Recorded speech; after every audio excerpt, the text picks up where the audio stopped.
confront, to listen to Clément Poirier, who will talk to us about the war in Ukraine from a cybersecurity perspective. So as you all know, the Russian war of aggression against Ukraine started on February 24th, 2022, and escalated since then. We've heard a lot about the brave resistance of the Ukrainian people, who is a recipient of the European Parliament Sakharov Prize for Freedom of Thought. We know that the battle is on the ground, but another battlefield is actually online, cyber. And this is what Clément Poirier will talk about in a few minutes. Yes, come front, have a seat. Clément Poirier, you have a rich experience in exploring how cybersecurity is a tool in geopolitical affairs. You have an impressive degree after a master's degree in international relations, security and defense.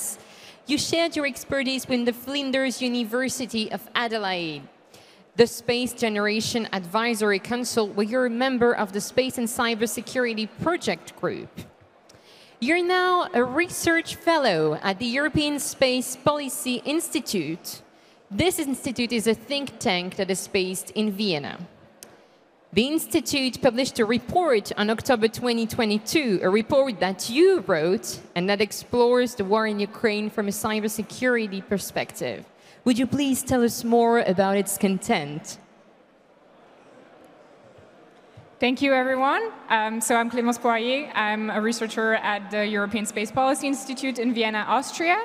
And I will give you an overview of cyber attacks that happened as part of the war in Ukraine and what we can learn for the cybersecurity of the European space infrastructure.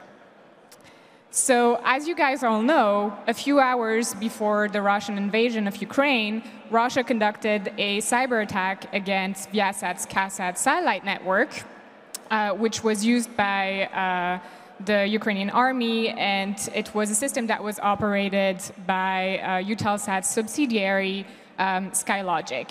So, as you guys know, the attack seems to have happened in two stages. So, first was a denial of service against internet modems that were located in Ukraine and used by the Ukrainian government. So high volumes of malicious traffic were pushed into the network, which made it difficult for legitimate modems to stay online.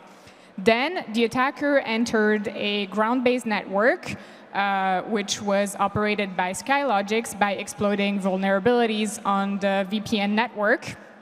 And they entered the network, they accessed the management segment of the system, they uploaded a wiper malware, which eventually erased the hard drive of the modems, disconnected them from the CYSAT satellite network, and rendered them unusable. And it seems that to conduct this attack, on the user segment, they exploited a vulnerability on the TR-069 protocol and unpatched vulnerability that dated back from 2019 on VPN provider Fortinet, which had been exploited by Russian foreign intelligence for several years. And one thing that I wanted to emphasize, and this is the case for most cyber attacks, is that communication about an attack is often as important as the attack itself. And the lack of information can make it very malleable. So today, more than a year later after the attack, there's still a lack of information about what happened. There's only a statement from Viasat and no statement from Eutelsat or Skylogic. So when we look at this attack and we look at the attack surface, the weak points were the user segment was the modems and the supply chain was the VPN provider. And if we look at other attacks that happened as part of the war in Ukraine, we see many similarities with the Viasat case. So as you all know, Russia attempted several times to jam Starlink terminals. So jamming is more electronic warfare than cyber, but SpaceX managed to send software updates to bypass the jamming, which even impressed the US DoD. So it also says a lot about the vulnerability of the user segment. Another attack that is very interesting to mention that was unveiled last year, and it's not very clear whether it has anything to do with the conflict, but still interesting to analyze, is that the Russian military cyber group Fancy Bear hacked a US SATCOM network, which was also providing services to critical infrastructure, just like CYSAT. And Russia managed to enter into the network. They stayed within the network for months. And when the cybersecurity infrastructure security agencies heard about it and tried to investigate, they realized that the attack came from an unpatched vulnerability on FortiGate VPN. So just like the CYSAT case. And now if we look at other attacks and counterattacks from the IT army of Ukraine or Ukrainian cyber groups, we also see many similarities. So if we look at actions of the hacker group One Fist, they conducted several counterattacks on Russian satellite systems. And the first attack that they did was Operation Polaris. And they explained even that it was their first satellite mission, which they acknowledged made the environment quite unique for them, which is also interesting to know. And what they did is that they attacked the SATIS satellite network, which relied on the YAML 401 satellite and the Express AM6 satellites. And they targeted 12 user terminals. They broke into the routers at Unix level, which gave them access to the system. And they changed the settings. And they also waited within the network like Trojan horse, and they waited for Russia to complete the repair to strike again. And in the end, the connection was down for more than 12 hours. Now, another operation that One Fist conducted was Operation Pleiad, and it targeted the Gonets satellite network by attacking the CRM database of the company, which included 97 Russian organizations and companies, including the FSB and Gazprom. And the CRM was really the weakness of the network, because in order for connection to be made between the satellite and the end user, the CRM database was checked for users and passwords. And what One Fist decided to do is that they tried to download the database, but they could not. So what they did is that they created accounts, they gained operator-level access to the system, and they destroyed the CRM database using a back-end exploit. And it rendered any communication impossible. And finally, the last operation that they conducted was Operation Cataclysm. They targeted satellite modem belonging to Megaphone, which is a mobile and internet provider in Russia. And they entered the system, deleted configuration on the routers, and created their own custom programs to change the predefined operations of the routers, which led the connection to be down for 3 days. And each time Russia was trying to complete the repair, they struck again with another attack. So it really affected the system. So as you see, each time it's either the user segment that was targeted or the supply chain by targeting IT service provider. So now that we see all this, what can we analyze about it?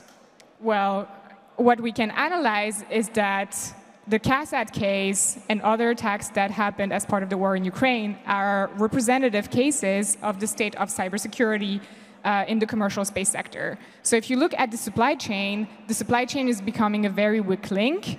And if you look at the literature, many authors acknowledge that in the telecommunication industry, most of the attack happened in the supply chain. And attacks exploiting VPN networks are not new. It happened in the past. It happened to Airbus a few years ago. I think it was China that exploited the vulnerability of the VPN network of Airbus that its subcontractors was using in the production lines. And they managed to get access to confidential information, including on military systems. And of course, the security of the supply chain is going to become more vulnerable because of new space for many reasons, because of the use of commercial off-the-shelf components, but also because new space is very communicative about their system, their contracts, their employees, their supply chains, and it might look inoffensive, but sometimes when you add up all those information, it might give critical information to a malicious actor to launch an attack. Now, if we look at the user segment, it gets actually a bit more scary because for the past decade, security researchers and cybersecurity companies have warned the telecommunication industry about hardware and software vulnerabilities on internet modems and user terminals, and in particular IO Active. So I recommend you checking their reports, and you will see that the vulnerabilities that they find on user terminals, including ones that were used in active conflict areas, are very similar to the ones that were exploited in the CYSAT case. So vulnerabilities that were exploited in the CYSAT case are rather common in the space sector. So now, what can we learn about this and these events for the cybersecurity of the European space infrastructure? Well, commercial space systems are easy target for cyber attack during armed conflicts. And military systems are usually well protected against cyber attacks. However, commercial space systems are often crippled with vulnerabilities. And one can argue that an attack on a commercial space systems might actually be more dangerous than an attack on a military system. Why? Because military systems, usually they are used to being attacked, even they expect to be. So it's more likely that they know how to react to an attack and how to respond, which is not always the case in the commercial space sector. And at the beginning of the war in Ukraine, some space companies actually voiced their concerns about the fact that there were no clear process for reporting to an attack and respond to it. So it underlines the need for clear response, incident response mechanisms, as well as coordination processes with relevant authorities. The second lesson that we can learn from these events is that there are endless vulnerabilities on the commercial space infrastructure. And what I mean by that is that the governance and the operation of a systems can be very complex. You have several companies that can own and operate the system on the ground segment, the space segment, the control segment, and they might be located in different countries, different jurisdictions, so it makes it very difficult sometimes to understand what kind of cyber obligation applies and what are the contractual obligations for cybersecurity. And there are often many IT service providers that provide services to space companies, and threat actors can exploit those trust relationship between commercial space companies and IT service provider, which is what happened in the CYSAT case, where Russia exploited the links between VPN provider Fortinet and Eutelsat subsidiary Skylogic. The third lesson that we can learn is that commercial actors inherit from the threat models of their client. This you all know, that when you provide services to a belligerent in an armed conflict, you are at more risk of cyber attacks. And it requires to update the threat model of your business. And it also requires you to have dedicated cybersecurity budget for that. And within the first week of the war in Ukraine, SpaceX announced that it had to redirect resources to cyber defense to bypass and protect its systems at the expense of other systems, such as starships. So it really underlines the need to have dedicated cybersecurity budget and processes in case you have to update the threat model of your business if you provide services to belligerents. The fourth lesson is that segregation between civilian and military customers is essential. What we see in the CYSAT case is that the lack of segregation between military and civilian customers led to ripple effects all across Europe. And the main objective of the attack was to prevent Ukraine from using SATCOM capabilities, but there were domino effects all across Europe and affected tens of thousands of users in Germany, France, Italy, Poland, Hungary, Greece.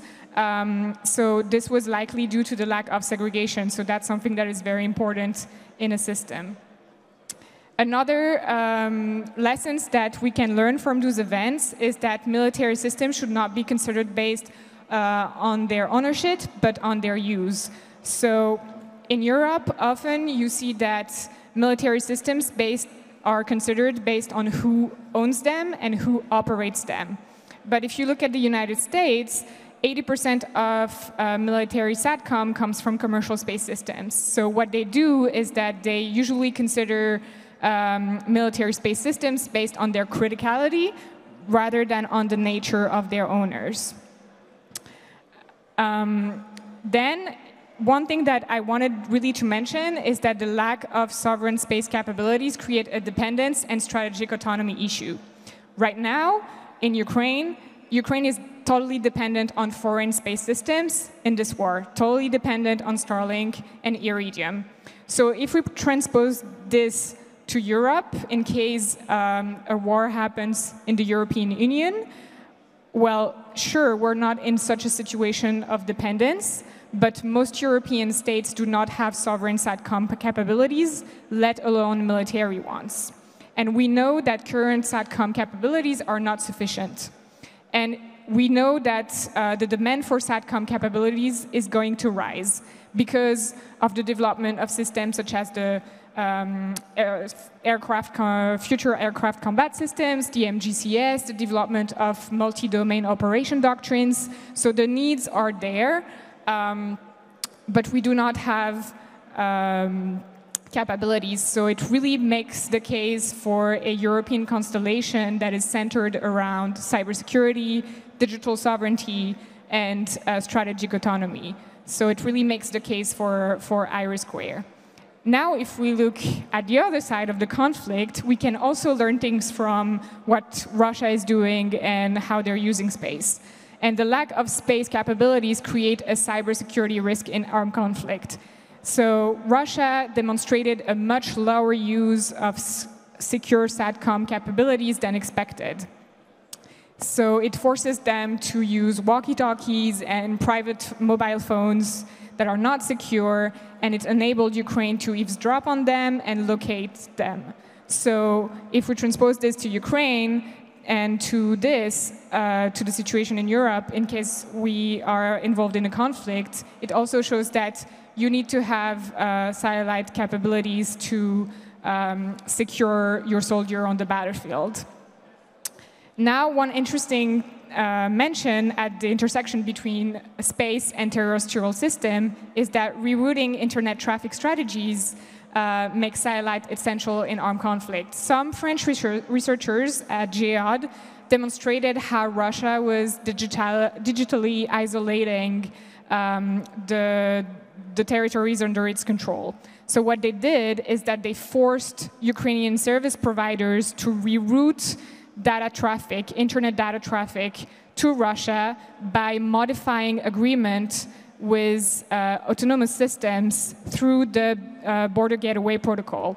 And as you know, the Border Gateway Protocol decides where all the data packets go in cyberspace. And they decided to redirect it to Russia so that the occupied territories were under Russian internet rules in terms of control to content, censorship, privacy. So here, space systems, and in particular Starlink, enabled Ukraine to have access to connectivity, but also access to the World Wide Web and not be under Russian internet rules. So it played a key role.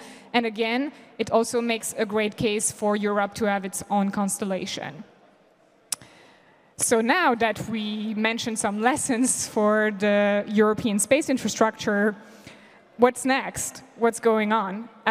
So considering space a critical infrastructure is important. And the EU recently adopted a NIS 2 directive, which now considers space as a critical infrastructure, which was not the case before.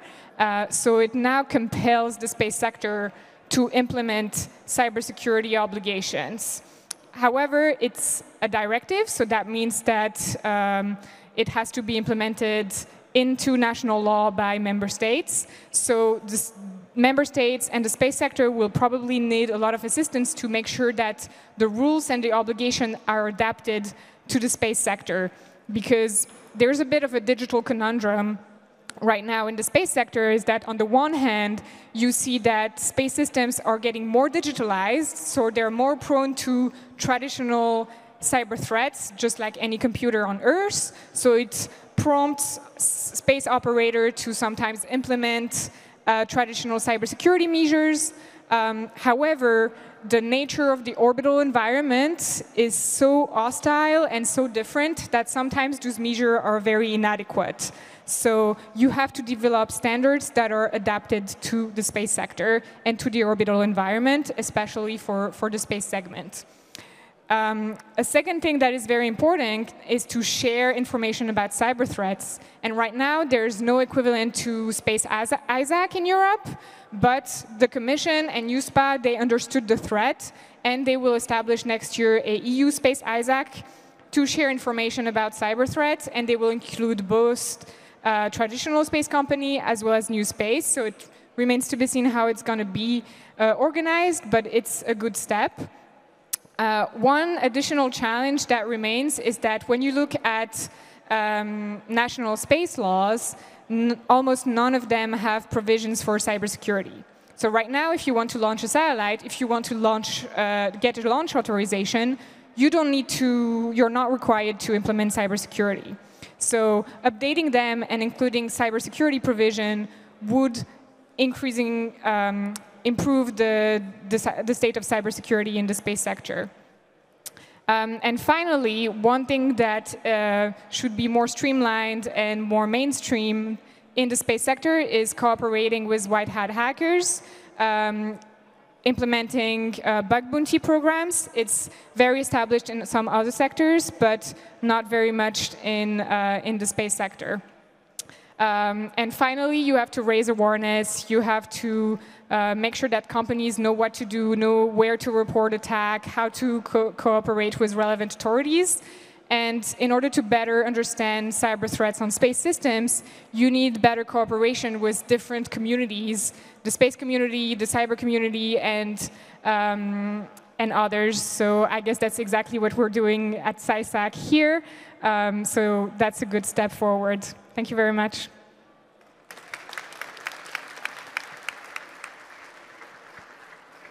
Thank you very much, Clémence, for this extensive expose on the situation of cyber attacks in the context of the Ukrainian war. We have no questions on the application, so please do not hesitate to raise them. They will be read out loud. So if there are not questions from the room, I have a few. So you said 2 directives recognize that space is of critical importance for the European Union.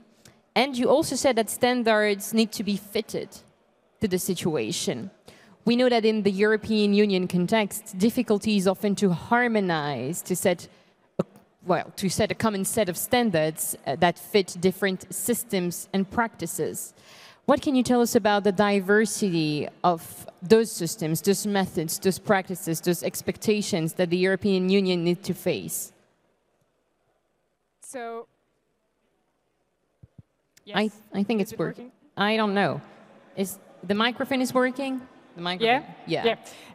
So the NIS2 directive is a good step forward. It's very good news that now the European Union considers the space sector as a critical infrastructure. That means that now space operators, satellite operators will be compelled to implement cybersecurity measures.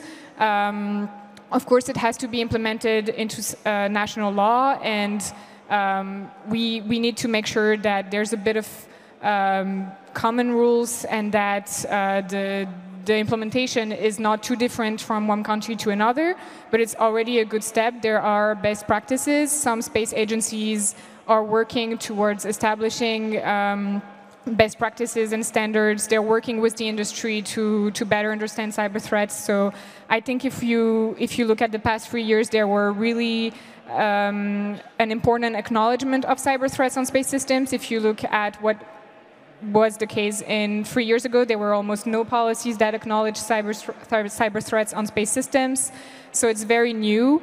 It was also a very misunderstood threat for a long time. So now there's a bigger understanding, and rules are being established.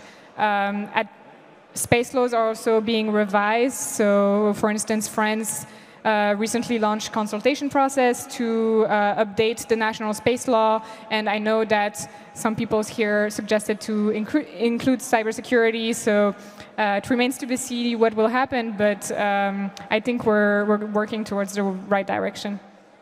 Yes, and you told us about how the context impacts also the movement and the speed of movement in the laws and in the practices.